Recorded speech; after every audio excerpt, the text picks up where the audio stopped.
I'm Tanya Fox, and you're listening to Fox Talks Business Podcast. I started my career in the corporate world, but always played to my own tune and loved to think outside of the box. This didn't always serve me well with the bosses, so I made the decision to become an entrepreneur. And that little seed of entrepreneurial curiosity continued to grow as I branched out into retail, service, and franchise businesses. Now, I have been fortunate to have amazing successes in the last 2 decades, but they did not come without some really big failures and even bigger lessons learned. And that's why I started this podcast, not just to share the failures, but to show you how you can turn every failure into a success. We're going to hear from some amazing humans from around the world that are going to share their stories of the good, the bad, and the motivational entrepreneurial life has to offer. After all, life is too short to make all of the mistakes yourself, so why not learn from each other? And of course, we're going to have some fun, because as I always say, well, you know what? I'll tell you that at the end of the episode. So thank you so much for coming on the show today, Barbara. I'm so excited to have you. Thanks so much for having me. Very excited to be here. So you have quite an interesting story of how you started your business because it wasn't really expected. So tell us a little bit about that, because I'm really curious about that. Yeah, sure. I mean, even I love this story, as we were saying off air. I call it my accidental business because it literally was completely by accident. And even as it was starting to take off, I was like, is this really is this really a business? Like, I didn't mean to do this at all. And essentially what happened was I spent most of my career in corporate. I was in the financial industry for a long time. And like many corporates, I wanted to leave and, launch my own business and try all these new things. And I started consulting, as many ex-corporates do, when I left. And I had a whole other business, and I was trying to be a business coach, and I was doing some coaching of smaller businesses. But what I discovered was all the businesses I was coaching, they were all different, but they all had the same problem as the root cause, as far as I could see. They were never going to grow if they didn't hire staff. And if they didn't hire, if they didn't hire staff, they were never going to be able to grow. But if they didn't grow, they were never going to be able to afford to hire staff. And it was this constant problem that I saw. And I mean, I had read Tim Ferriss's 4-Hour Workweek like everybody else. And I had gotten myself a virtual assistant who happened to be in the Philippines, a country I had never been to at that stage. And I was just like, look, you need a VA, right, to try to free up your time so that we can then go on and work on strategy. So I was just kind of, I wouldn't even say recruiting. I was just like getting a few of my VA's friends to work for some clients. And before I knew it, I was getting more demand for that than I was for business coaching. And I was kind of like, I think I'm doing a different business here. And that's why I say, like, there was no website or no concept really. It was just, I was solving a problem and that was the very early stages. I mean, it's much bigger now, but that was how it started. It was very organic and very by accident. Well, and I think that this is something that a lot of businesses struggle with, because they get stuck sort of almost like in that vortex where you're like you said, I need to hire somebody to help me, but I don't have the money to hire, so I'm stuck. Yeah. And people can end up in that. I mean, it's not just new businesses that suffer from that. It's typically a small business problem, because there is a huge mindset gap where you first have to say that you have to realize that in order for you to grow, you have to embrace things that most businesses don't want to embrace, which are systems, processes, and then delegation to teams. I guess the job of a business owner is to build the business. And a lot of people get confused about what their actual job is when they're running a business. And that's the whole technician versus business owner conundrum that you first have to get your head around before you're going to realize the solution to your problem is to actually delegate and hire people. Which I think is a really hard thing, especially, especially for someone who's sort of a seasoned entrepreneur who's been kind of plugging away for, say 5 years or so. And then all of a sudden goes, okay, something has got to give. But then there's that, it's hard to sort of let go. So what are some of the tips that maybe you can give to sort of how they can go about doing that? Because of course there's that fear factor, right? I think that comes into play. So the biggest one I'll say is that most people get to that point and then they eventually get themselves over the hump of kind of the mindset of saying, right, I'm going to accept it. I've read all the books. I know I need to get somebody on board. And the next logical step that people tend to go to is, I just want to hire an A player who can walk in and I don't have to manage them. Right, now, that in theory sounds great, but I'll unpack that problem. Right, initially, somebody who's really that good and can, like, first of all, nobody's going to walk into your business and be able to take over doing it, because there's things that you're doing your way, there's your vision, there's the whole thing is yours. It's like your baby, right? So to a certain extent, somebody can walk in and take over. But no matter what level you hire at, even if you're hiring somebody who's really experienced, there is an onboarding time. And the bigger the role and the more experienced the person, the longer the onboarding is going to take, because they have to get their head around so many things within your business. So that's what people fall into. And then they try and say, oh, I'm going to get one of these VAs offshore because I can do this for, like, you know, a few dollars or whatever, like $5 an hour or something like that. And the mistake people make is that they actually want like a COO or a strategist for $5 an hour. And they get confused as to what this person is really there to do. And I don't mean that in a sort of derogatory way. It's something that we all fall into, because we think, oh, you know, if I just hired an A player, this is all going to be great.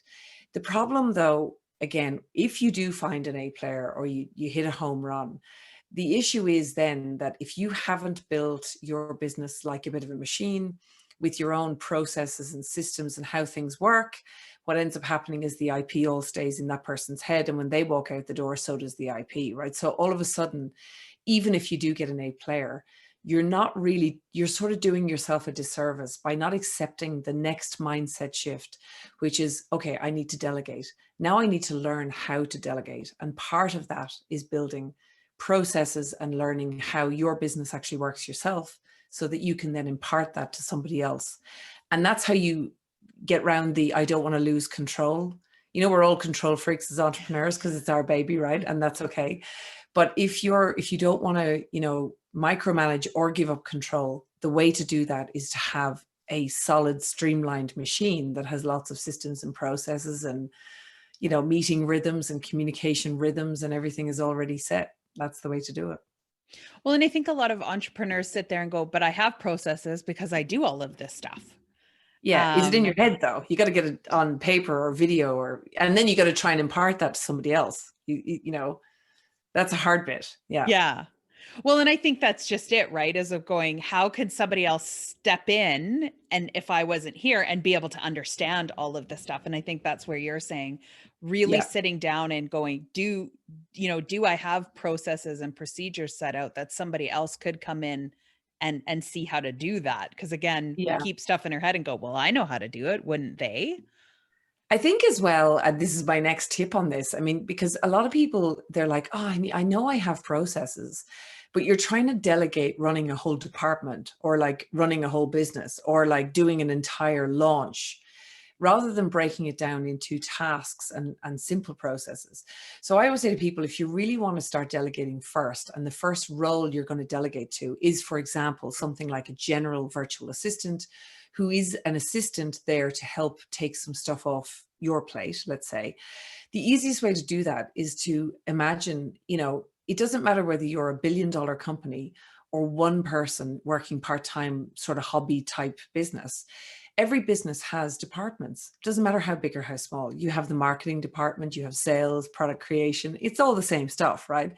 And within each of those departments, the buckets, there are tasks, simple things that need to be done daily, weekly, monthly, quarterly, whatever, to keep the engine of the business running. And that's your recurring task list. And the majority of those tasks will be things that are process driven and repeatable and easily delegatable to somebody who's very cost efficient. So you don't need to pay someone 100 grand a year to do the majority of those types of tasks. And that's the best way to start. And then you start to delegate the easy stuff first. And before you know it, you start to build up and you're able to delegate more and more. So when someone is interested in going, okay, I want to hire, a virtual assistant, I want to have that, what are some of the expectations they should and shouldn't have? Because I think we talked about that a little bit more, that they think, well, this person's just going to come in and I don't have to do it anymore. Yeah. So first of all, it's getting really clear on what your requirements are, right? So the first thing is understanding what your requirements are, and that's doing your buckets and understanding how, really deeply how your business works and what skill sets you're going to need. And then asking yourself, is a VA really the person that I need to do this, or do I need some sort of expertise or a project manager? Or there's all these different layers that people, and what ends up happening is people hire a VA and they say things like, well, I just wish they could show more initiative and I wanted them to project manage an online launch. And I'm like, okay, that's a launch manager. That's a totally different thing. Like a VA can do some of the tasks in that, quite a lot of the tasks, but somebody needs to lead the entire project, and that's where I see people really falling down. They want to just call a VA every 3 weeks and check in and go, how's it all going? Is everything done? And that's just not how it works, because they're an assistant, right? They're there to assist you. Right. And I think they forget that assistant part, is that there's still some work that needs to be done on your end. Well, there are people that call themselves VAs that are like content writers. And I'm like, no, you're a writer. Or like, if you're a graphic designer, you're not a VA. You might be virtual, but you're not a virtual assistant. A virtual assistant is a different thing. And I think the word has become, anything from a heartbeat who can type to someone who can code an app. And that's the problem. It's too broad a term. And we need to rein in what the term actually means. They're more generalized helpers that can execute processes that have been built by you or someone else. So when you sort of, I guess sort of stumbled upon that you were sort of meeting a need, how did you because you had stated that you had obstacles as well of like having boundaries yourself. So tell us a little bit about that, and then how you overcame those. Yes. So a couple of things I discovered along the way. I discovered, again, accidentally, that I was quite good at operations. So operations of a business, most people like hate the thought of it. I like order, and I can't stand doing the same thing twice. So I tend to kind of go, right, I don't need to do that again. And I'm always asking myself, do I really need to do this? And I'll be honest with you, over 6 years of running this business, 99% of the time, the answer to that question is no, right? It's no, right? So, and I mean, that even comes down to sales and everything. People always think they're the one that needs to do it. Ultimately, the answer is no. And then you got to figure out who's going to do it. So I discovered that I was quite good at delegating to people. And I was also quite good at mentoring people. And I like leading teams. So I was kind of good at that. A lot of people are not naturally good at that. So what I have sort of said to people is to think about delegation as another skill. It's like, we all go and do marketing courses and we do sales courses and we try and master all of these skills. Actually, probably the best skill that you can master is the skill of delegation, and then making sure that you understand what each person is capable of and work with people, as opposed to, blaming the lowest common denominator, which is usually the VA, about when mistakes happen and stuff like that. So, yeah. Right. Because I think that happens a lot, because there is that, it's almost like people go too far, or like you said, they don't have the proper person in place. So, so when someone is looking at that, saying, okay, I need to get some help in, what are some of the questions they should ask themselves to go, is this, how do I figure out what I need? Because I think people then get stuck and go, I don't really know. I think this is what I need. Yeah, that's true. It is tricky. And that's the first thing to say, is that like, it's not simple. It's okay to feel overwhelmed with this. And like I said, the first step is always like doing the buckets of the department. I think this is the easiest way. And people have told me that they like this concept. So list the departments in your business, and they're buckets really. And then try to list down all the recurring, repeatable, simple stuff that's kind of, could be boring for most people, but needs to be done. And then you got to list those down and figure out, are there little, people get, overwhelmed trying to create a process. And I go, you can create really detailed processes, or you can just whack down a few bullet points, have someone else do it, and wait for the mistakes. And when the mistakes happen, that will tell you where there's a hole in the process, potentially. So that's probably the simplest way to do it. And then after that, that's generally a virtual assistant type role to do those things. And then you'll have projects like, you'll want to do a membership site, you might have a book launch, you might have like all of these things. And within those projects, you will need some experts and you will need some VA work who can just punch out a task. They might, maybe do some social media images or something around a task.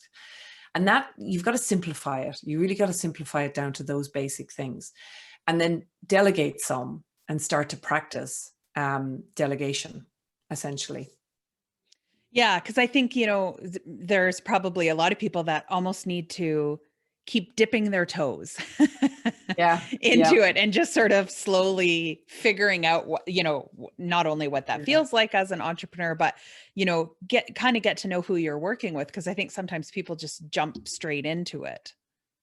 Yeah, they do. Yeah, they do. Well, I think they just jump in with their expectations are too high, to be honest, in the beginning. Again, people want the absolute superhero VA who can, we get people saying to us, I'd like them to run my Facebook ads for me, and I'd like if they could strategize out. And I'm like, okay, stop. That's just not, like, you need an expert for that, right? So VA can help, but here's a great tip. There's a thing called a high-low strategy, which people forget. So the majority of any stuff can probably be done by the lowest common denominator. So somebody who is the lowest, the most cost-effective person on the team. But you do need somebody who's running the strategy, and then you need somebody leading the project. Now, but those people don't need to be 40 hours a week, right? Because the majority of the stuff is the work that needs to be done. So the hands, but you need to have the head, right? So, and some people hire a VA expecting the VA to be the head, the hands, and the leadership. And that's never going to work. You're always going to fail. Absolutely, with that. So tell us a little bit more about the virtual hub, and if someone is coming to you, what they would experience and why they would go with someone like you. Yeah. Well, first of all, for all those people out there who have done this in the past, who are going, it failed for me, it was terrible. It is notoriously difficult to get this right. Okay. So like, it wasn't you. There are, the internet is littered with great VAs and terrible VAs and everything in between, right? So the stories are real. The pain is real. And the fit matters. So I know this because we're hiring people constantly, and we have nearly 200 staff now. So the pain of it is real. Trust me, gray hair. But so when you come to the virtual hub, so I think one of the first things that I did was solve this problem of people. So I was just getting people. It was just recruiting. But then after that, what I rapidly saw was that a lot of people didn't know how to delegate. And that's the stuff we're talking about now. So that was we solved for that problem, where we teach a lot of clients on the way through. We help them to get set up correctly. Then we noticed that a lot of VAs said they knew how to do stuff and they really didn't. So we had to launch training programs. So we have our own learning and development department. And we actually we're not a recruiter. So if somebody comes to us, we're not going to say, what's your brief? And then go out and recruit for you. We're actually going to introduce you to our own people that have already been working for us, and we've trained them ourselves. So we just hire continuously, and we always train our own people, mainly in digital. That's kind of where we're digital marketing implementation. And then the next layer of that is and this is something we're ramping up this year. Every client has a results coach that works with the VA. So it sort of acts not like a project manager. Don't want to oversell this. But it is a slant of a project manager to make sure that the goals are being met. So the VA is doing the work, they're executing on the processes. Results coach is helping to see, are we on track for the milestones and all the training that needs to happen for this VA to actually be able to execute. And then we have a client success team as well. So every client has a client success manager. So we can talk more deeply about kind of how we grow, etc. So we are more of a partner to clients. We're not just a VA company.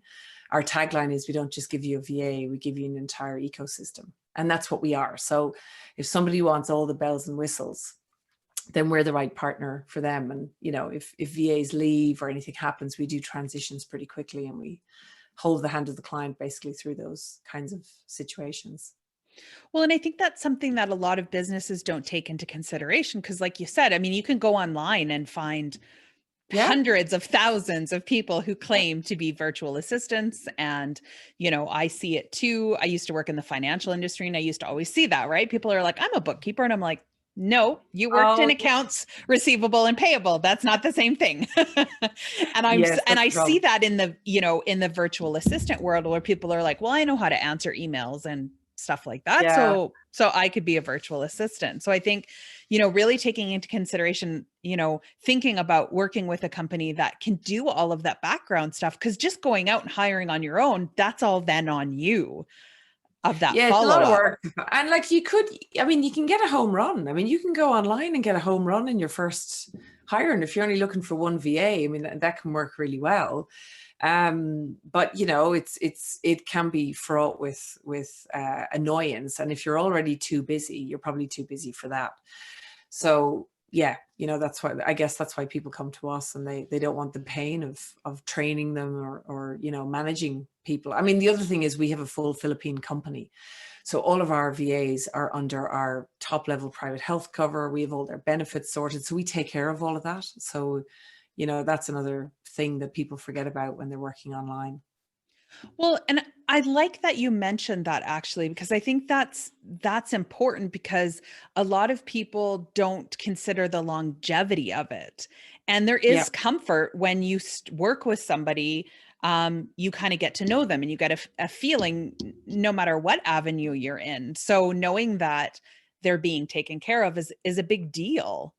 Yeah. Yeah. I mean, we'd like more clients to see what a big deal that is, because, I mean, stuff happens. I mean, even last year we had several really big healthcare issues with certain members of the team, and the expense was enormous. Some of them ended up in hospital with very big diseases and stuff. There was only 2 people, but 3 people actually, but our private health cover covered the whole thing, and they were adequately taken care of, whereas that would decimate an entire family in the Philippines if they weren't protected by that. Doesn't matter how much money you're paying for your 10 hours a week from the US, it would never cover, the tens of thousands of dollars that those things will cost if it happens.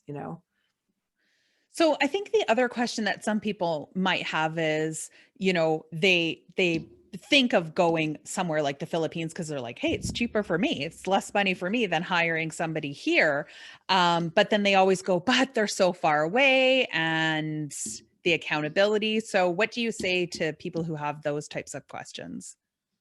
Yeah, so there are a couple of ways of working with people in a different time zone to you. So we operate 24 hours, and we actually always operate in the time zone of the client. And there's a reason for that, because again, I've tried even where I've got a few on my team that work different time zones to me, and it's difficult. And I'm good at it, but I still find it quite difficult, because people think, oh, well, nirvana is I go to bed at night and I wake up the next morning and all this magical work is going to appear. And sometimes that happens, but invariably, like, there's a whole list of questions and clarifications and stuff that wasn't understood. And you're like, what? And days go by with this back and forth stuff. That's actually what the reality of it.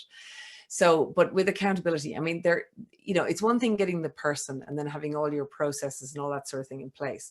But the 2 really important things that people forget is that you must have a meeting rhythm, and you must have a communication rhythm. And what I mean by that, it doesn't just mean WhatsApp messages back and forth. It's like every Monday we have a 30-minute meeting about, it's like a huddle. And maybe every day we might have a 10-minute catch up to address the questions that are coming up, or whatever the rhythm is for you and this VA. They're going to need some of your time, right? They can't just operate on their own steam all the time. So you got to just factor those things in. And then the right tools. So tools like Asana or Trello, and making sure that you're on the right communication channels, how you're going to communicate back and forth. It's very important to get right. Well, and I think that's an important thing to keep in mind when, you're looking at, okay, I'm ready to delegate. I have somebody coming in, but making sure that you are setting that time so that you're not just walking away and then coming back months later and going, what do you mean none of this is done? Right? Oh Like, yeah, and people say, I don't have time for this. And I would say, well, maybe you don't, but if you don't have time today, I can guarantee you won't have time in 12 months' time, because you'll still be where you are today. It's very difficult to grow a business. It's very difficult to scale a business if you're not going to master delegation. That's the truth. You can go out and master marketing and you can master sales. But if you're not going to master delegation, what ends up happening is you get all these sales and marketing leads in the door, and then you sell to them, and your delivery on the back end falls over because you haven't learned how to delegate effectively.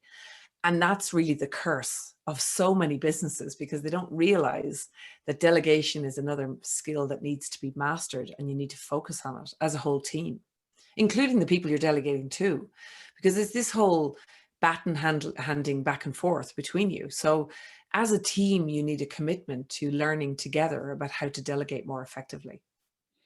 Well, and I guess ideally, you know, I just think of it as, if all of a sudden somebody who's helping me, so I'm just going to use assistant for easy terms. If my Mhm. assistant now all of a sudden needs an assistant, that's a good thing. Like That's a then good thing. then Yeah. I'm growing. That's a good thing. Whereas sometimes people go, well, what do you mean you can't do it all?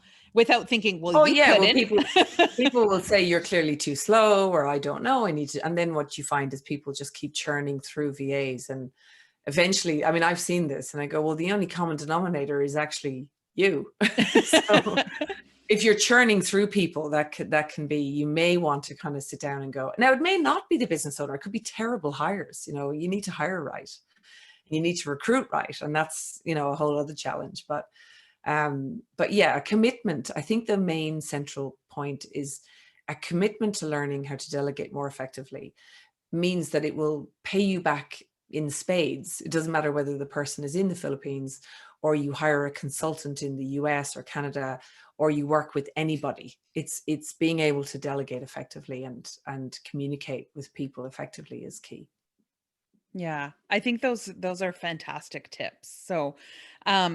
So we always ask on our questionnaires, what's one of the most memorable pieces of advice that you have ever received? And I really liked yours because it was feel the fear and do it anyway, which you attributed to your mom, which you did clearly state it's not her original quote, but No, to you it is I hers, thought it was which for I many, totally many get years. it. Yeah. So just tell us a little bit about what that means to you, because I think especially in the time that we're in, people are feeling the fear. Yeah, I mean, I guess, how can I unpack that? I mean, my mom used to say that to me as a kid. I don't even know what her motivation was there. I think it was just instilling a sense of self-belief in me. And it's only as an adult now I think, wow, what an amazing thing that she did for me. And I think it's because she didn't lack her own self-belief, but she did doubt herself. So she gave me the gift of that. So that was very powerful. But for me, I think one of the things you have to be careful of is, some people can just be like, feel the fear and do it anyway, and like jump off a cliff without, thinking about what might happen or what the possible outcomes might be. So I think it's more like a chess game. So rather than just sitting on the sideline not making a move, you have to make a move and be calculated. And you will feel fearful, like what if you make the wrong move? But what if you make no move? That's, like, making no move in life means you're sitting on the sidelines while everybody else is in the game. You have to kind of get in the game, and that's what I mean. It's not just blindly diving in and taking risk. It's being calculated and trying to think through what might happen, but also being okay with the fact that you might get it completely wrong. And that's okay, because you can always pivot. You can always change direction. Nothing is ever, completely linear or set in its ways. Well, and I think like your story, sometimes if you sort of take that step, it leads you in a direction that you weren't expecting to go, like you did. Yeah, I ended up, yeah, totally. I mean, as I said, I had never even been to the Philippines, and I ran a business there for quite a while before I ever set foot in that country. But that didn't feel fearful to me. It was just, I don't know, I just put one foot in front of the other and break it down into smaller fears, like what's today's fear, and that's kind of the way I handle anything, really. So if someone is sitting there and they're like, okay, I need help. I know I do. And this sounds like exactly up my level. What is the best way for them to reach out to see if you guys would be a good fit together? Sure. So if you just jump on our website, thevirtualhub.com, you can book a call there with one of our outsourcing consultants. And it's not a sales call. They're there to help you decipher whether, first of all, you're ready for it. And if you're not, we are very good at saying to you, here's what you should do first, and get these things in place, because otherwise you're going to waste time, energy, and money, right? If you're not ready, structurally, you could waste time, energy, and money getting VA, right? Because then you're all over the place in chaos. So just go to the virtual hub, thevirtualhub.com, and you can book a call there. Also, if you're interested in diving into a bit more of what we've been talking about here, before you book a call, there's a masterclass on the website that I've done about like mastering delegation. Essentially, that's what it's about. And also, shameless plug for my podcast. I've got a podcast called the Virtual Success Show, and it's very tactical. We've done shows about like how often should I speak to my VA, how to manage communication. It is on iTunes and on Spotify. So you can check that out as well. It's on our website as well. So you can get lots of content there. Perfect. Well, we'll make sure we link to that as well, so everybody can just have a quick link to access that, because I love sharing other people's podcasts and listening to them too. I wish you could listen to more podcasts. It's like, I don't know if you have kids. I have 2 young children as well. So I find like I try and listen while I'm, doing other stuff, but I'd love to listen to more podcasts than I can. Yeah. When he was younger, now he's 14. I just have the one. Wow. So, but I don't exist in his world right now. So I'm getting a lot of podcasts listened to. Oh yeah. He doesn't want to spend any time with me. So yeah, I always say I have 3 children. I have a 6-year-old business, a 4.5-year-old daughter, and a 1.5-year-old son. So I don't know what I was thinking. I mean, I was sort of accidentally fell into that as well. I tried to do it all, feel the fear and do it anyway. I was like, maybe That's don't so do that. Funny because I say, I have a 14-year-old son and a 50-year-old son is sometimes what it feels like. yeah, there's that one as well. Yeah. It's been an absolute pleasure to sit and talk with you. And thank you so much for all of your tips. I think that people will really get a lot out of not only what you had to say, but also all of the stuff that you have on your website and the podcast as well. Yeah. And look, I mean, the thing I'd like to leave people with as a final message there is that it isn't just about getting VAs. This is about growing your business and, getting the dream of the business that you started out with and actually bringing it to fruition. That's really what all of this is about. Yes, we do VAs and we help with all of that. But essentially, like, nobody starts a business to work 7 days a week, 15 hours a day and make no money. That's really not what any of us wanted to do, but many of us end up doing that. So don't do that. Yeah. Don't do that. So true. Yeah, I know. Yeah. Thanks you so much. Having a virtual assistant for your business can really help take you to the next level, but it can also be something that causes you to sit and pull your hair out. I know I've had both experiences in my businesses, but when I did what Barbara said and really sat down and looked at the different departments in my businesses and what I actually needed help with, and then hiring for those specific tasks, I found it was a lot easier for myself, for the assistants that I had, and it made things run smoother. And I really love that there's companies that can do that for you now, that you don't have to do it all by yourself, like Barbara's company, The Virtual Hub. So don't forget to head to our website at foxtalksbusiness.ca, click on blogs on the left-hand side. You'll see the post for this episode and all the ways that you can connect with Barbara, her company, as well as listen to her podcast. There's some really great episodes that I know you're going to love there. Also, if you could take a moment to make sure that you subscribe, leave us a rating, it really helps us to keep bringing you the great content and guests that we have. I always love hearing from you, so keep those DMs and emails coming and let me know what topics it is that you're searching for answers for, and we will do our best to bring it to you. So no matter what you're doing today, whether you're taking on the business world all by yourself, or whether you're finally ready to let go and get some assistance, make sure that you find time to have fun. Because if you're not having fun, why are you doing it?